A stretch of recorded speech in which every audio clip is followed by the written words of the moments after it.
Halo guys. Ketemu lagi dengan Arkan ini dan kawan saya terakhir kita ketemu di mana ya?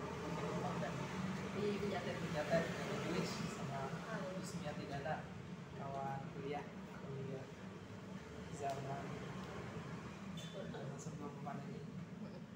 Sekarang Yus sudah punya aktivitas yang bisa dibilang agak berbeda dari yang sebelumnya ya. Yus ceritain perjalanan dari bisnis F&B dari awalnya sih. Bukan bisnis, Apa sih? lebih Apa awalnya kasir ya? ya. Kan perjalanan Iya. ini kan beda-beda tuh. Enggak Apa sih, sebenarnya lebih ke dulu tuh kayak yang produksi makanannya gitu. prosesingnya? Enggak. Enggak. Dulu kan di Hokben tuh, Iya. iya, itu bikin makanan dari mentah sampai setengah. Oh iya, awalnya itu ya, Pak. Oke ya. Oh dapur, awalnya dapur ya. Terus Akhirnya harus 3 tahun, di dapur ya. terus ya udahlah akhirnya putusin buat Itu apa yang didapat tuh dari lumayan pertama banyak. ilmu yang Jadi bisa masak, terus jadi tahu menu, terus tahu apa aja bahan-bahannya, dapat ilmu dari oh situ. ilmu dasarnya Iya. dapat ya. Ya, Padahal dulu tata boga nggak ada. tapi pas giliran kerja langsung dapat Iya, ya. otodidak aja. Terus jadi punya menu makanan sendiri kalau disuruh. Bisa nyobain sih. Terus Menu sendiri terus official nggak dijadiin itu? enggak iseng doang. Namanya apa? Namanya taupe. Hah? Taupe. Apa? Tahu isi tempe.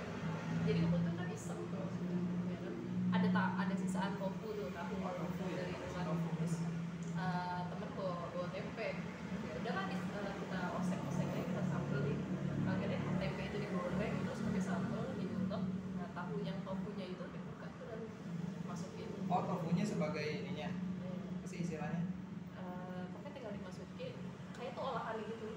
Enggak Yang- berbentuk daging. Yang jadi olahannya Si tempenya. tempenya. Iya emang sih. Kalau nggak salah tempe. Terus atas itu dikasih daging gitu, baru digoreng. Hah, pakai daging enggak? Daging dari si Opin itu sebut merah apa ya? Oh, Itu. tempe. Terus kayak ya udah coba yuk. Jadi rasanya kayak apa? Ternyata enak, kayak tahu. Nugget.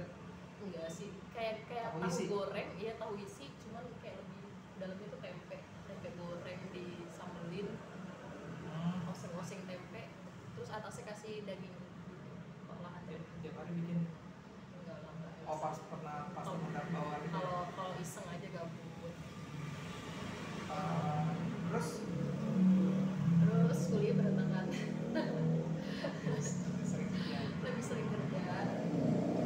Terus ternyata ada lowongan waktu itu di FX Sudirman. Itu zaman masih rame banget, masih rame banget.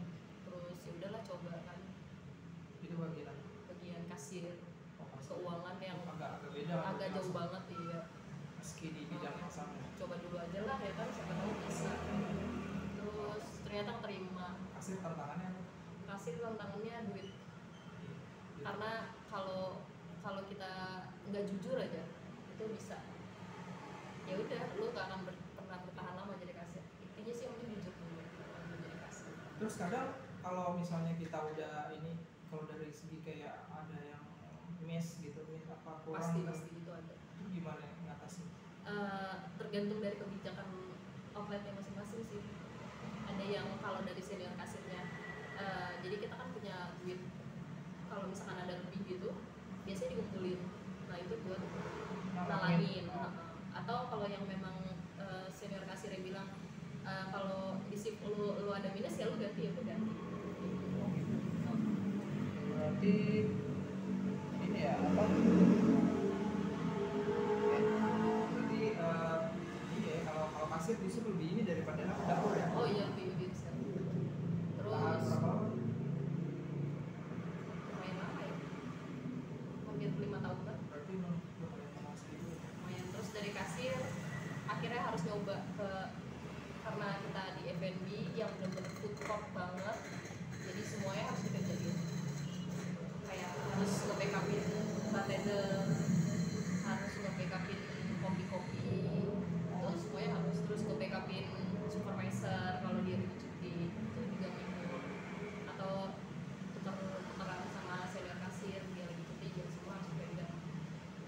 ya lebih banyak ilmunya lah.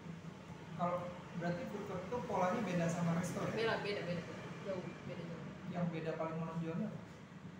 Kalau di resto, kalau misalkan dia cuma misalkan kayak apa ya, oh ya, Awan atau Ichiban itu kan restoran. Nah dia tuh ya udah di menu yang itu aja, jadi cuma satu, ya udah itu cuma punya supervisor, terus kasir, terus orang dapur, ya kan, terus sama waitersnya. Nah kalau di food court nih beda, karena food court itu kan masing-masing punya tenan, punya dia sewa, ownernya itu sewa ke si yang punya food court ini. Dan kebetulan di tempat waktu itu yang sekarang udah lama, jadi food courtnya tempat gue dulu bang itu udah end sama sekali, udah nggak bisa dipertahankan gara-gara pandemi karena utangnya semakin banyak, jadi harus dilepas satu dua, lama-lama semua habis ya. Terakhir di Bekasi aja akhirnya harus diambil sama orang tua, itu harus diambil alih. Kalau sekarang Kalau yang sekarang lebih ada jenjang karirnya sedikit karena udah pernah menguasai sebelumnya apa posisi? supervisor. Supervisor ya? Supervisor enggak. Tapi tetap di F&B lagi. Bedanya apa tantangannya? Kalau Hubungan manusia SDM. iya sama ke orang mallnya langsung berhubungan. Iya karena yang ngurusin komunikasi, iya, koordinasi benar. Itu semuanya harus sama orang mall. Karena yang pegang area di salah satu yang gue tempat ini gue yang pegang. berarti melatih negosiasi juga. Oh iya harus. Terus kalau ada masalah-masalah listrik mati, terus harus ada in out, keluar barang, masuk barang, semuanya. Itu cara adaptasinya gimana? Pelajarin dalam waktu singkat itu harus cepat, Harus cepat sih. harus dikuasain itu. Karena sebelumnya juga di yang sebelumnya sebagai kasir dan senior kasir itu ngurusin gituan juga, jadi masih udah ada kayak ada gambaran-gambaran, oh gua harus kayak gini, gua harus kayak gini gitu. Sama dikasih juga ya pembekalan juga ya Iya. sama atasan rekan kerja. Paling tantangannya apa sih? Tantangannya hadapin Pola komunikasinya gitu biar komunikasi biar lagi bisa sama orang komunikasi. baru, terus di tempat baru lagi harus kayak gini, oh ini celahnya yang harus di ini gitu ya kayak gitu. Supervisor berarti apa? Supervise, pengawas. Iya. Tapi juga jadi humas juga ya kadang. Oke sih, ngurusin bos-bos tenan kan karena tetap di food court juga kan. Contohnya apa kegiatan dengan bos-bos? Kayak kalau misalkan ada komplainan, dia komplain nih, owner ini mejanya ada yang diambil dari sebelah, terus harus juga bantu jelasin itu kemana hilangnya. Terus kalau sales kan tiap minggu ditransfer, terus kalau ada yang kurang tuh langsung larinya ke gue, harus ditanya ke gue. Sama bos gue juga komunikasinya sama gue. Tanya langsung tanya ke supervisor dulu baru ke keuangan. Iya. Jadi ada yang kurang laporan gue, baru gue terus kayak. Jadi waktu dipelajari zaman kuliah itu kepake ya? Ada yang kepake ya? Ada mata kuliah yang kepake? Mungkin Ada ada. ya, Karena komunikasi gitu. waktu kuliah kan kita sering diskusi kan, sering ngobrol, adu ini, adu argumen. Nah, itu tuh kayak gitu tuh. Ternyata teorinya masih dipakai ya. Jadi Iya. dipakai. Terus yang di masa pandemi ini jadi tantangannya jadi ekstra ya. Banget. Selain sebagai supervisor Iya. yang bidangnya udah sih yang job desk-nya udah umum kan, yang kerjain sama tantangan pandemi juga, tantangan dari luar ya. Iya. Itu gimana ngatasin? Mana ya? Sebenarnya udah pernah ngalamin juga, karena tahun lalu juga kita ngerasain hal yang sama kan. Cuman tahun ini agak lebih beratnya karena bener-bener yang harus tutupnya tuh tahu-tahu dadakan pas PPKM pertama tuh yang diumumin bulan Juli itu langsung berat tutup, terus akhirnya semuanya jadi kacau ya kan. Terus ada yang harus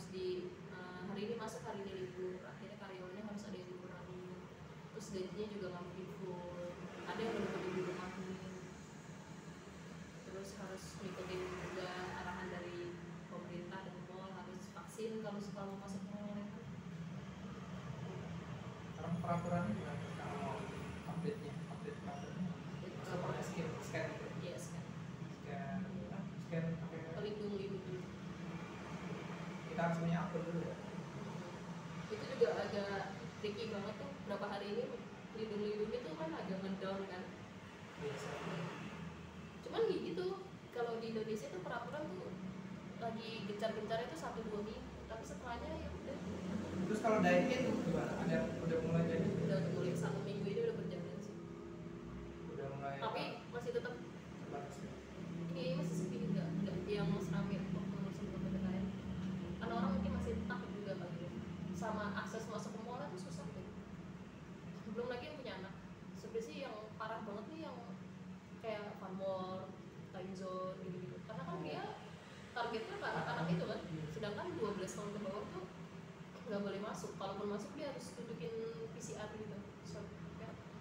Surat yang berlaku ya. Iya, berlaku. Surat ya. Ya mungkin daripada mereka milih daripada gue sewa lebih mahal yang di rumah aja main-main atau keluar itu yang nggak pakai. Itu sekarang di settingnya lebih ke apa sih perkembangan digital ya sekarang. Iya. Kayak online semua ya. Apa sih? Itu tuker juga kalau nggak ada online foodnya mati banget gitu, udah pasti tutup banget gitu. Karena diganti kemarin sebulan tutup karena mereka kan bener-bener daya gitu kan. Online-nya gimana? Online-nya nggak ada, jadi mereka tutup bener full. Karena emang dari awal mereka nggak dibiasakan online. Gitu. Jadi outlet sebelah sana tuh bener-bener ya udah dari aja. Berarti yang udah dari awal biasa online pas bulan pandemi agak mulai adaptasi ya. Iya. Dan sekarang makin banyak nih, ya udahlah pakai online food semua. Mau nggak mau didaftarin gitu. Tapi kan emang tantangannya apa sih kalau online? Nggak begitu susah kan? Lebih apa sih tantangannya gitu sih? Kalau kita menggerakkan di online gitu? Ya kadang sepi, kadang rame. Terus kalau misalkan di online tuh kita nggak pernah tahu tuh ini berapa nih. Misalnya kayak misalkan 1 minggu mereka harusnya misalkan kalau ayam geprek gitu, dia harusnya bikin nasi berapa liter, tapi kalau di online food gitu kan nggak bisa estimasinya berapa banyak yang belum. Jadi kadang-kadang kebuang gitu loh. Oh, apa sih ini istilah kalau di dapur itu? Estimasi ini bahannya, produknya, iya.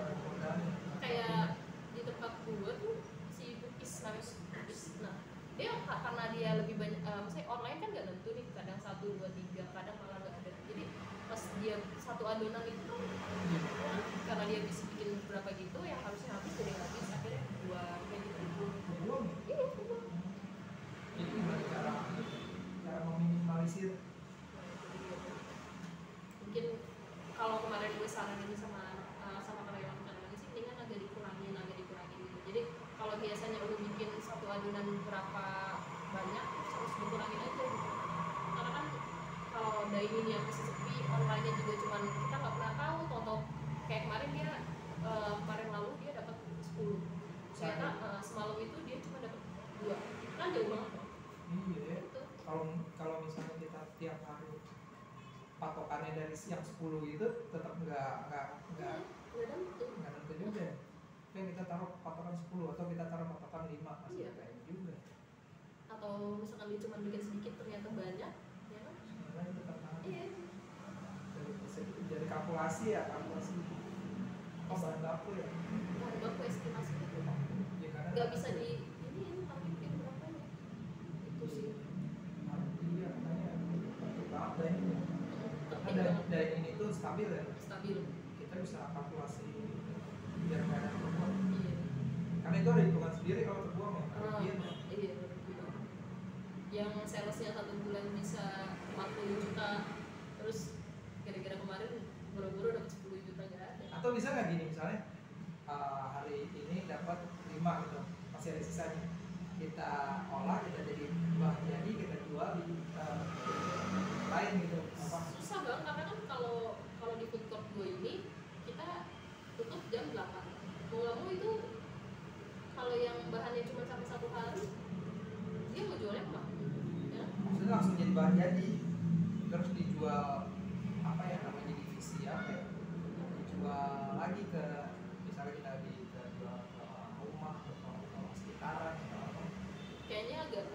sih pernah kalau nggak kayak gitu sekarang?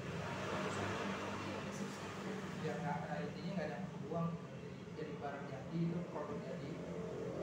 kalau yang masih bisa disimpan maksimal 1 minggu gitu masih bisa, cuma yang harian itu yang mereka ya udah sekali bikin ya buat hari itu, sekali bikin buat hari itu.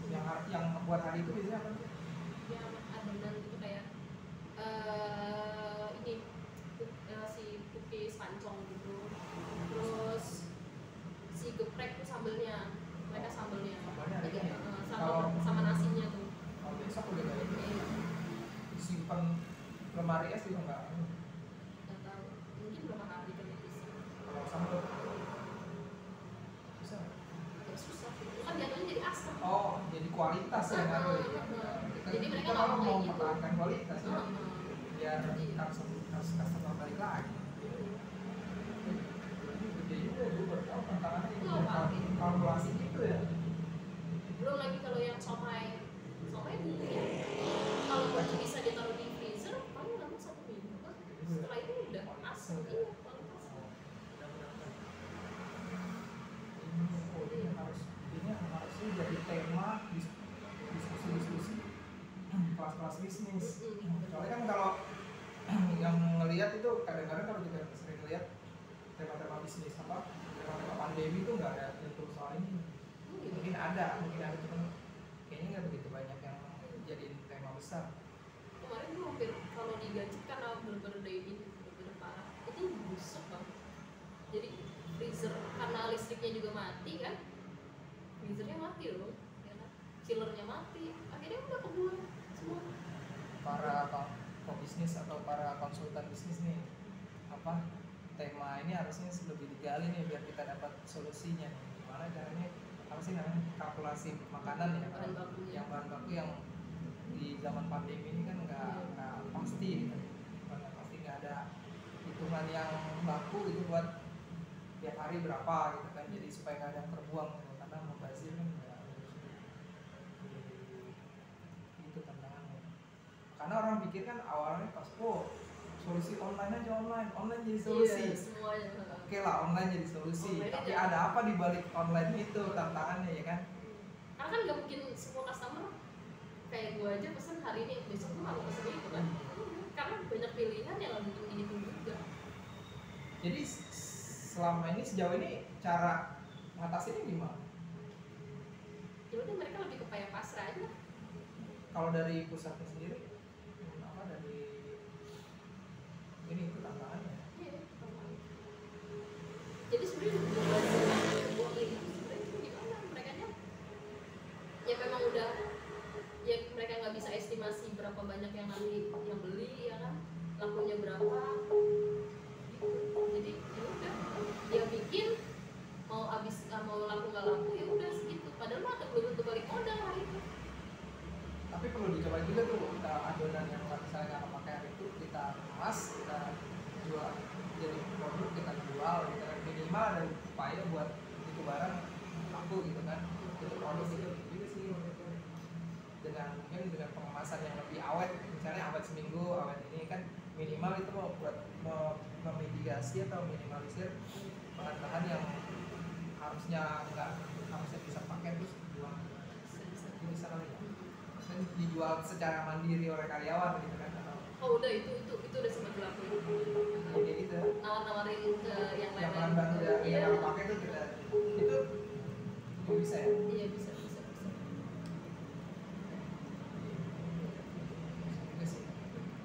Tantangannya itu sih ya. Baik kawan-kawan, wah udah berapa? Sebenarnya tantangannya itu kawan-kawan. Jadi saya juga baru tahu nih, karena kan selama ini kan kita gembar-gembornya kalau lagi diskusi online, kalau di webinar atau apa, online ini solusinya, kita terus nanti di balik online tuh lagi tantangannya yang perlu dicari solusinya. Kalau ngebahasnya itu nggak bagus kan. Jadi kalau ada solusi kawan-kawan mungkin bisa informasikan kami. Jadi untuk saat ini itu aja. Terima kasih Yusmiati Dana, kawan saya yang udah jadi supervisor. Semoga makin sukses. Amin. Di tengah pandemi tetap survive. Oke. Terima kasih guys. See you.